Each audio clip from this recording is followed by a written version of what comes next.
Is true horror seeing something approach, or is it not seeing it until it's much too late? PseudoPod is a horror podcast. Consider this a warning.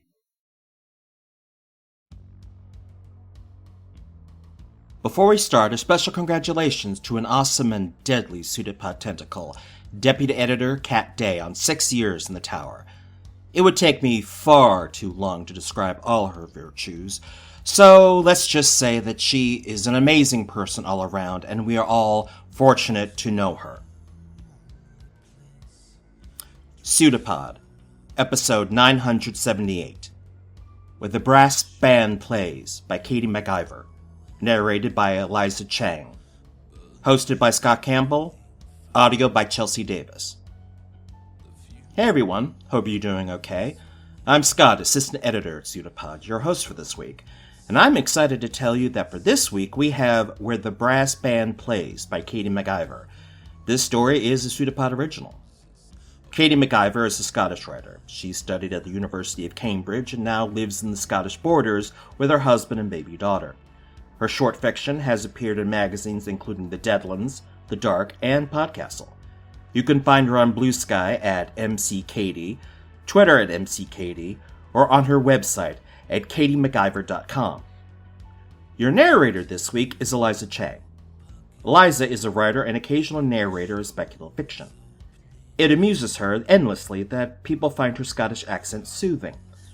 Her #1 Sunday Times bestselling debut novel, Fathom Folk, and sequel Tideborn, inspired by mythology, East and Southeast Asian cities, and diaspora feels, are out now from Orbit. Her short fiction has been published in The Dark, Podcastle, Fantasy Magazine, and The Best of British Fantasy. When not working on her current novel or reading, Eliza can be found board gaming, watching anime, toddler wrangling, and dabbling in crafts. Find her on Instagram, Eliza Chang Writes, or at her website, elizachang.co.uk. Now, candy floss may or may not be real, but the story we have for you, we promise you, is true.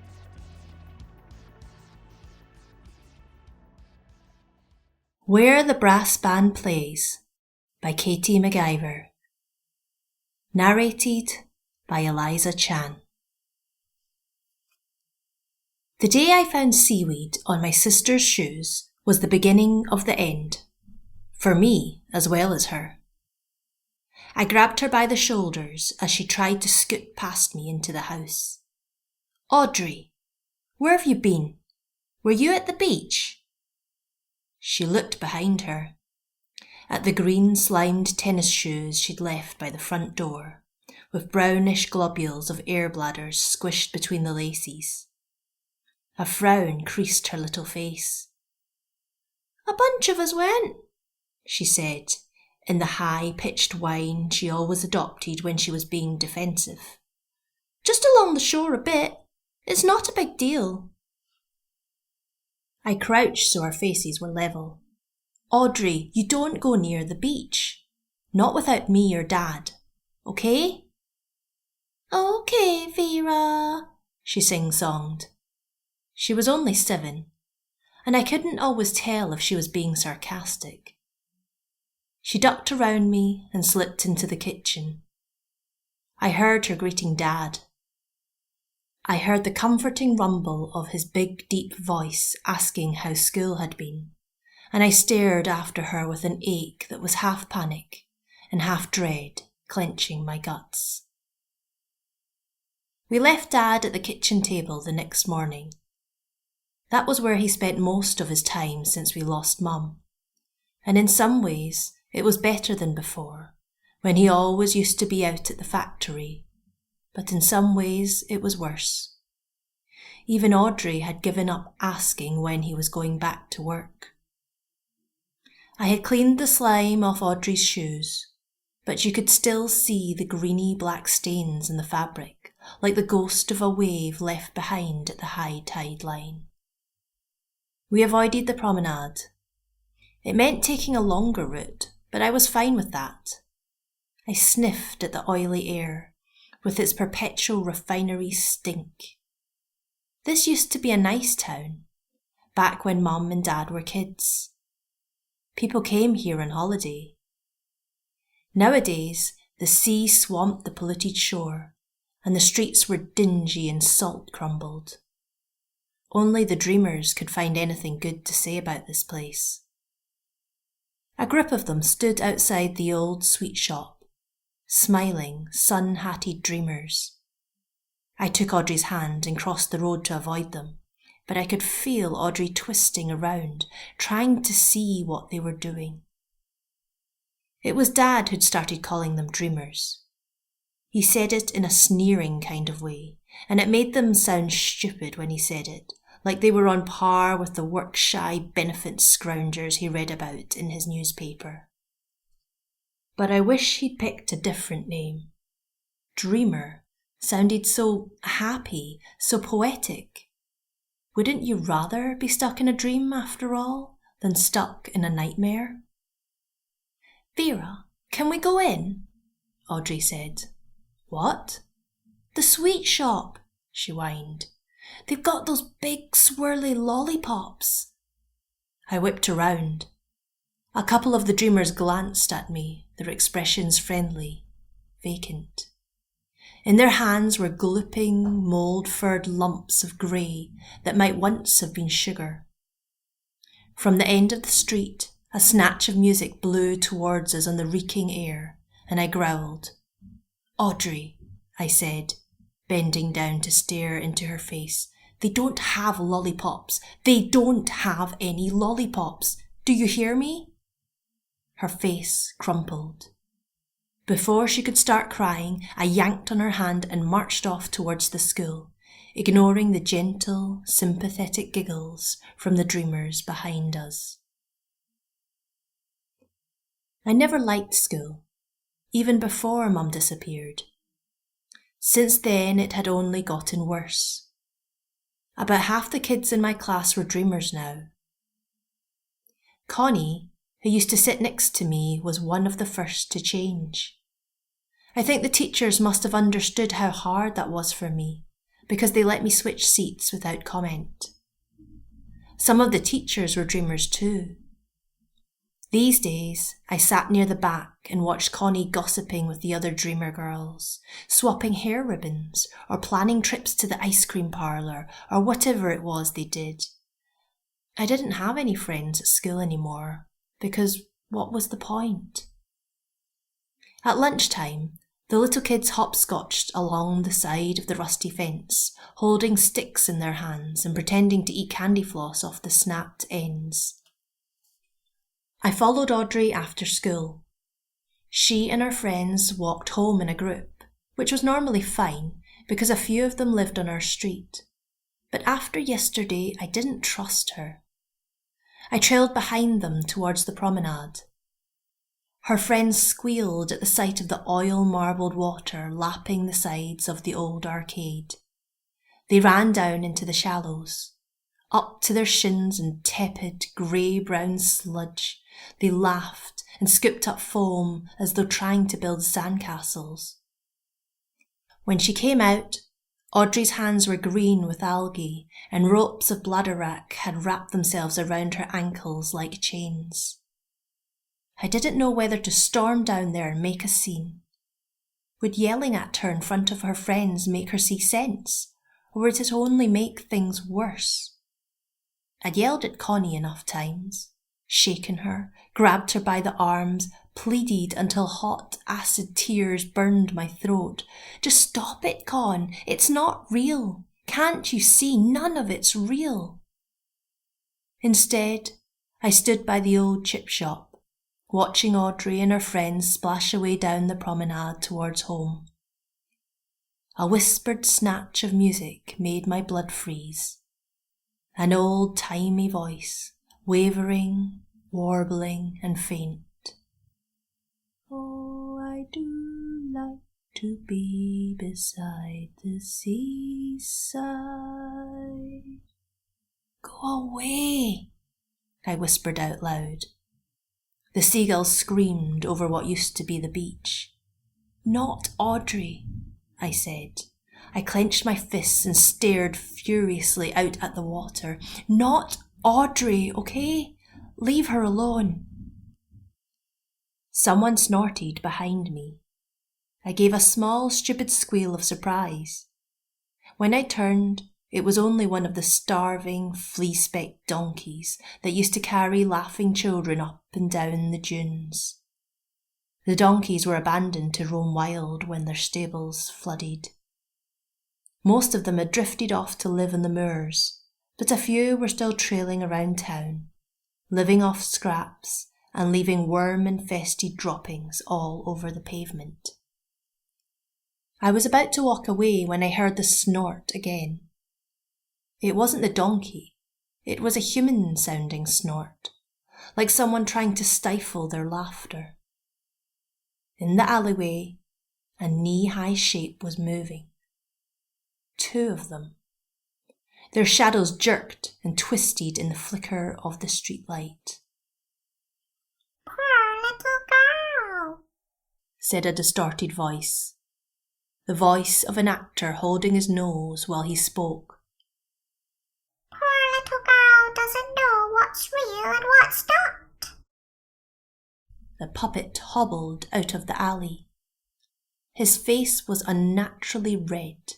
Chin, nose, cheeks, all were the same aggressive, sunburned red as his pointed hat. His red-haired wife followed behind him. "She doesn't know?" said Judy. "Punch, what do you mean she doesn't know?" I shut my eyes, clenched my eyelids hard together. When I opened them, the puppets were still there, their little immobile plastic hands held over their faces, mocking me. "Your little sister knows," said Mr. Punch. "She's not stupid," said Judy. I took a step closer, thinking that would scare them away. Instead, they both lurched towards me. Their eyes were dead and empty, strained wide between painted lids. I turned and ran, splashing through scummy puddles, and the seagulls overhead screamed at me as though I'd done something wrong. I didn't go home. I didn't want to be around Audrey, didn't want to see the seaweed trailing unnoticed from her ankles and the blank happiness bubbling inside her eyes. I couldn't lose her as well. I couldn't. I climbed the abandoned pier and picked my way between rotting wooden boards to the far end. There were signs saying danger and keep out, but most of them had been torn down by the dreamers, who liked to come out here and pretend to play on the broken merry-go-round or the listing, peeling helter-skelter. Today, though, I had the pier to myself. I dangled my legs over the side and stared down into the foamy water that lapped the pillars only a few feet below me. The jellyfish stared back. There were more and more of them every year. Even in the winter, with the warming water to sustain them, they swarmed the coast and washed up in toxic, glistening puddles all along the promenade. They were bigger every year as well. While other fish and crabs and birds succumbed to the poison in the ecosystem, the jellies thrived.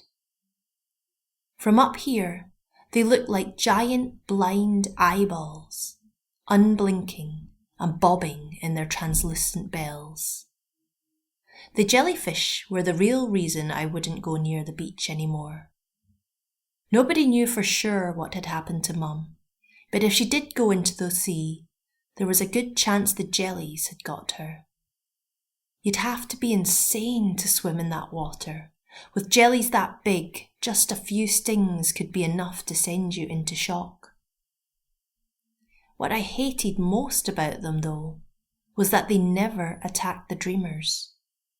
Only the sane among us had to worry about being stung. Dreamers could swim with their children in the old tidal pool, which was now always full to the brim, even at low tide, and the pram-sized jellyfish floated peaceably among them, like great, harmless globs of snot. The dreamers weren't aware of them, and the jellies seemed unaware of the dreamers too. I spat in the murky water, hoping to hit one of the jellyfish, but the yellow foam was so thick I couldn't even see where my spit had landed. I didn't say anything to Audrey when I got home. I didn't want Dad to worry. Audrey kept shooting me guilty looks during dinner, but I ignored her. After she'd gone to bed, I sat with Dad in the dark kitchen. He was watching the shapes on the television, which he'd moved in here after Mum disappeared so we wouldn't have to sit on the sagging sofa without her. I was trying to decide whether I should tell him about Audrey. I'd cleaned her shoes again so he wouldn't notice. The bladder wrack I'd found clogged in the plug hole after she had her bath. Its salty smell clung inside my nostrils. In the end, I went to bed without saying anything. The squawky nasal voice woke me in the middle of the night. He was singing, right beside my ear. Oh, I do like to stroll along the prom, where the brass band plays tiddly-om, bom, bom. I couldn't move. I lay there trembling, hoping he would go away. Does it make you feel big and clever? Squeaked Judy in my other ear. Do you want to be the only one left? And you won't be anyway. It's the first sign, you know, talking to us. Go away, I tried to say, but it came out as a whimper. Your sister is happier, said Mr. Punch through his oversized nose. She's smiling. She hasn't smiled since your mum ran off, has she? She didn't, I choked. She never. Oh, she did, squealed Judy. Your mum ran off to be with us, Vera, because she couldn't stand it anymore. The doom and the gloom and the boom and the ba-doom and the up-pum-pum, finished Mr. Punch. Go away. Oh, away we'll go, said Mr. Punch, and his grinning face rose up above my bed, his nose and cheeks and chin flaring red through the darkness. To a place we know where the cockle shells are found. I shut my eyes. It was just a bad dream, I told myself. I wouldn't open them again until the morning. In the morning, a row of cockle shells lay broken apart on my windowsill, and the yellow-tongued creatures inside had slopped out to die in puddles of slime on the hot, flaking paint. Dad was in the kitchen, making pancakes. He had his sleeves rolled up. The smell made me feel 10 years old again, like the safe, happy, comfortable child I used to be. On Saturdays, Mum always used to have a lie-in while Dad kept us entertained with pancakes and the children's programmes on TV. I sat at the kitchen table and hugged my knees, wishing Mum really was upstairs in bed. Opposite me, Audrey hummed along to the radio, her hair shining in the morning sun. Here we are, said Dad, your favourite. He said it a little tentatively, as though he couldn't quite remember. The plate of blueberry pancakes he put in front of me smelled so good I almost smiled. Then I looked down and saw that his trouser legs were rolled up too, right up around his knees, and the gaps between his toes were crusted with damp, brown sand. My stomach went cold. Audrey chattered away as she ate, syrup dribbling down her chin. She and Dad were laughing about something while he drank his grapefruit juice. I couldn't speak. I picked at my food, then told Audrey we were going for a walk. Get your coat. But it's sunny, she said. It might rain later. That's my Vera, Dad said. Always the pessimist. He ruffled my hair, smiling, though there was a faint look of puzzlement in his eyes. We won't be long, Dad. Be back for lunch, he said. I was thinking fish and chips. While I waited for Audrey, he unfolded one of the old stripy deck chairs and positioned it in the middle of the overgrown lawn, with a view down towards the refinery. I glanced back at him over the garden wall as we left. He had his newspaper spread across his lap, a fresh cup of tea in one hand, and a red cotton handkerchief over his head to keep the sun off his bald patch. Lovely day, girls, said our neighbour, Mrs. Seaton. I ignored her. Mum had stopped talking to Mrs. Seaton years ago when her family first became dreamers. But Audrey piped up. Vera thinks it'll rain later. Oh, really, Vera, chuckled Mrs. Seaton. On a day like this? Pollution and rising temperatures create unpredictable weather patterns, I said coldly. Mrs. Seaton leaned on her washing line and laughed until we had rounded the corner. Where are we going? Audrey said. I want to show you some stuff, and I want you to really think about it, really, seriously. Can you do that for me? Audrey cocked her head. For a moment I expected a sarcastic, sing-song reply, but then she said in a small, solemn voice that sounded tired beyond her years, I'll try, Vera. Okay. I felt awkward. Good girl. We started with the tidal pool. Despite the blistering weather, there were no swimmers today.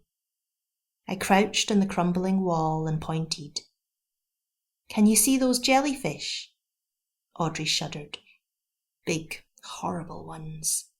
That's right. Loads of yucky see-through legs.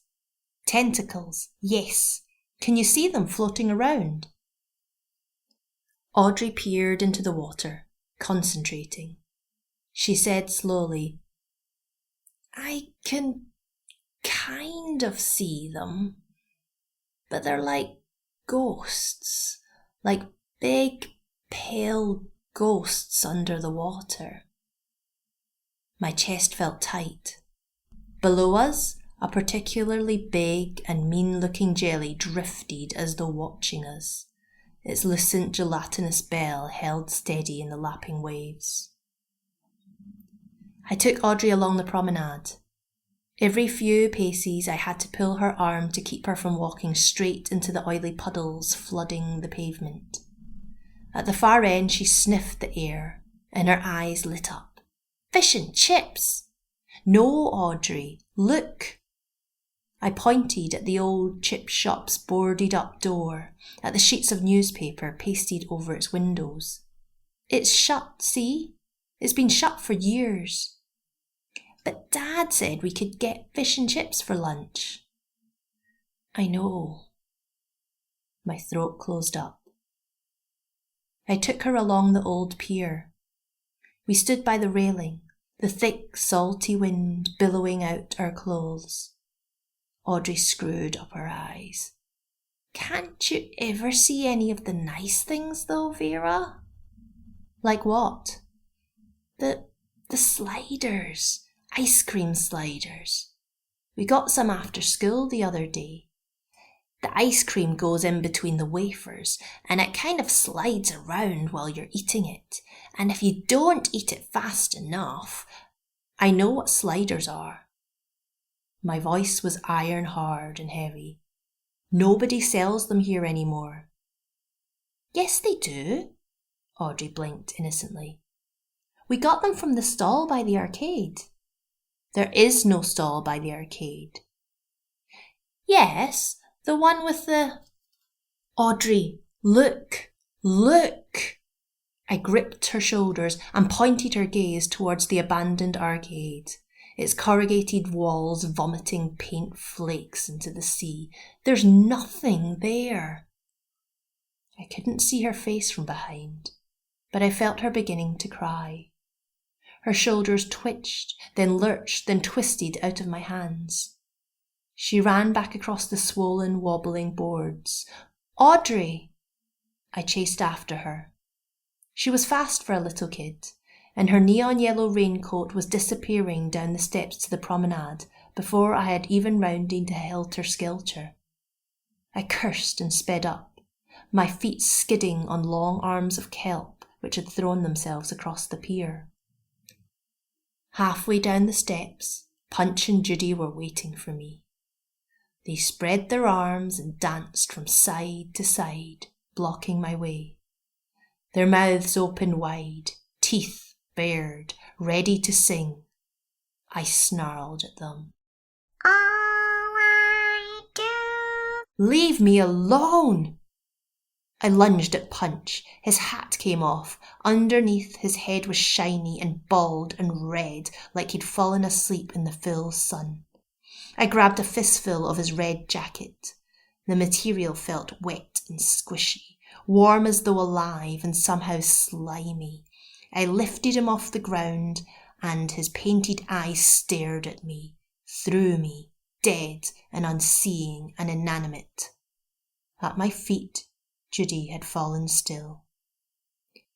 I dropped Punch and ran down the steps. Audrey was gone. I crossed the promenade, crashing through ankle-deep water, and yelled her name. A small voice in the back of my mind whispered, insistently, that she had gone into the sea, just like Mum. But I shut it off. Audrey wouldn't do that. She knew she wasn't allowed in the sea. For the next hour, I searched all over town. I looked in the alley where I'd seen the donkey, ran all around the school playground, and peered through the windows of the old sweet shop.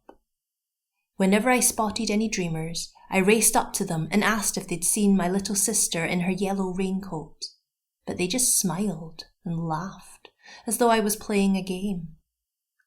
The sun had drowned under hot, boiling clouds that swarmed across the sky like an algal bloom.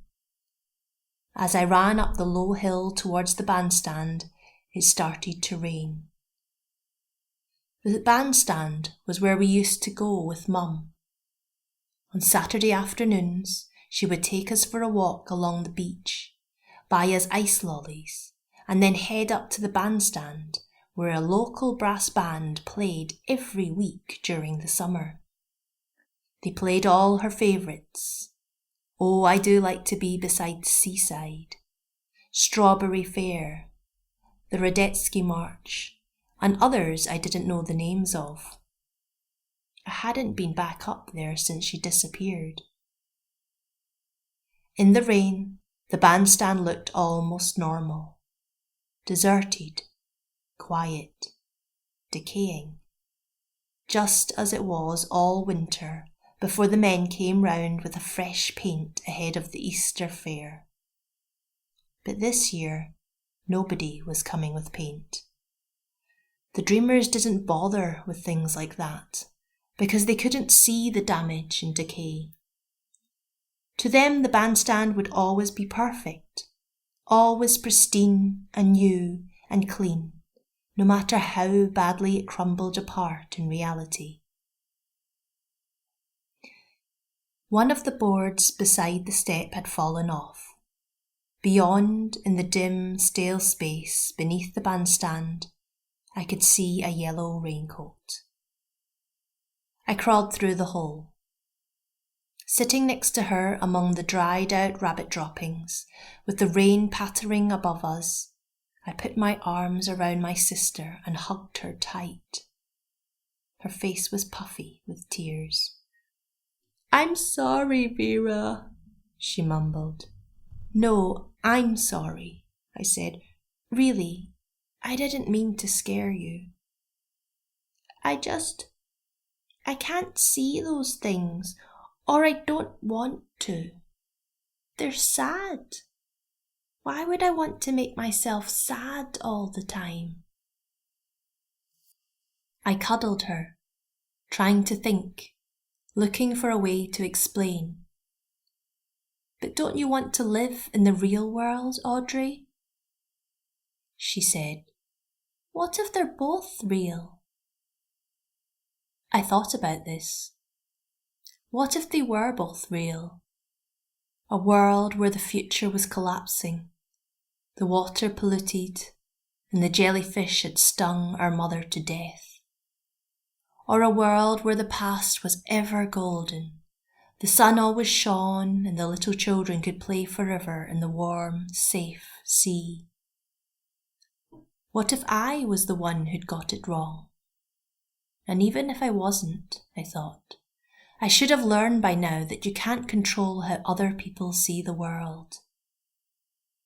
I'll try, Audrey, I found myself saying. I don't believe in it, but I'll try. She squirmed her snotty face into my shoulder. I just want you to be happy, I whispered. Look, she said, it's sparkly. From up here, we could see the sea, the wide open stretch of it, with the town hidden by the curve of the hill. The sun was trying to break back through the rain clouds and had cast a swathe of thick, mustardy light across the water. And Audrey was right. The water was sparkling. If you looked at it just right, it sparkled. Well done. You survived another story. What did you think of Where the Brass Band Plays by Katie MacIver? If you're a Patreon subscriber, we encourage you to pop over to our Discord channel and tell us. Here's what Katie said about the story. This story grew out of the feeling that we live in an increasingly polarized world. More than any time I can remember, it seems that though people exist in different realities, regarding not just one issue but many, politics, climate change, gender distinctions, public health, it can be isolating and even traumatizing to realize that the people around you see the world so differently to the way you see it. At times, it can feel like you're going mad. This story ties the sense of isolation to the continuing decay of the UK's once bustling seaside towns, and to the ongoing problems of coastal pollution. Most people, or at least in my country, your mileage may vary, hear polarization, they think of the left-right political divide. I think this story does something different with that, so let me explain. The left and the right are both angry. This anger is the shared notion that things are shit. You can tell this by the large amount of vitriol and arguments on both sides. There are massive disagreements about how things became shit, what things are actually shit, and how we fix the things that are shit. But things are shit. That's not the dreamers. The dreamers are happy.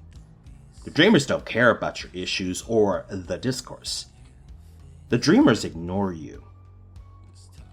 Vera tries to keep herself and her family in the reality of the desolate seaside town. She seems to be the sensible one that warns not to go into the basement, not to explore the abandoned asylum, and not to read the Latin out loud. The horror of being Cassandra and seeing her world be destroyed and no one around her caring. Everyone seems to be just enjoying themselves when they should be grieving, feeling the pain of loss.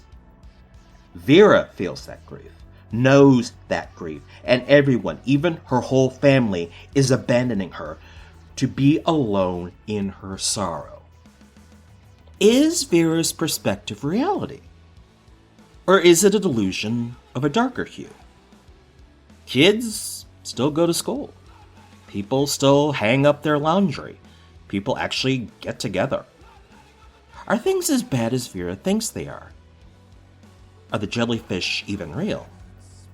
They might not be great, but Vera seems to be trapped in her own doom spiral. She's becoming that relative you block because all they post is about how the world is going to hell because of what their pet cause is. Is she the monster haunting the dreamers? Is she becoming like Robert Neville, a cautionary tale, a legend? Now maybe, just maybe, you can reach beyond the bubble, beyond the filters, beyond the algorithm. See a bit of what they see, and hopefully they can see a bit of yours. Forge a new reality where there are jellyfish in the water, but the sea does sparkle. That's not guaranteed, and it's scary as hell to put yourself out there. But sometimes, the fear is worth it. On to the subject of subscribing and support. PseudoPod is funded by you, our listeners, and we are formally a non-profit. One-time donations are gratefully received and much appreciated, but what really makes a difference is subscribing. A $5 monthly Patreon donation gives us more than just money. It gives us stability and reliability, and allow us to keep coming back week after week. If you can, please go to pseudopod.org and sign up by clicking on Feed the Pod. If you have any questions about how to support EA and ways to give, please reach out to us at donations@escapeartist.net. Those of you who already support us, thank you. We literally could not do this without you. It looks like, though, the Apple taking a cut from Patreon thing may have been overturned, but just to be on the safe side, if you do want to sign up, do it through a browser, including one on your phone, as it might be cheaper than going through the official Patreon app. And if you can't afford to support us financially, then please consider leaving reviews of our episodes, or generally talking about them on whichever form of social media you can't stay away from this week. We'd love to see you on Blue Sky. Find us at pseudopod.org. If you like merch, you can also support us by buying goodies from the Escape Artist Void merch store. The link is in various places, including our latest social media posts. PseudoPod is part of the Escape Artist Foundation, a 501c3 nonprofit, and this episode is distributed under the Creative Commons Attribution, Non-Commercial, Non-Derivatives 4.0 International License. Download and listen to the episode on any device you like, but don't change it or sell it. Theme music is by permission of Anger's Manga. And finally, PseudoPod and Jane Lane know you are not the misery chick. See you soon, folks. Take care, stay safe, and watch out for jellyfish.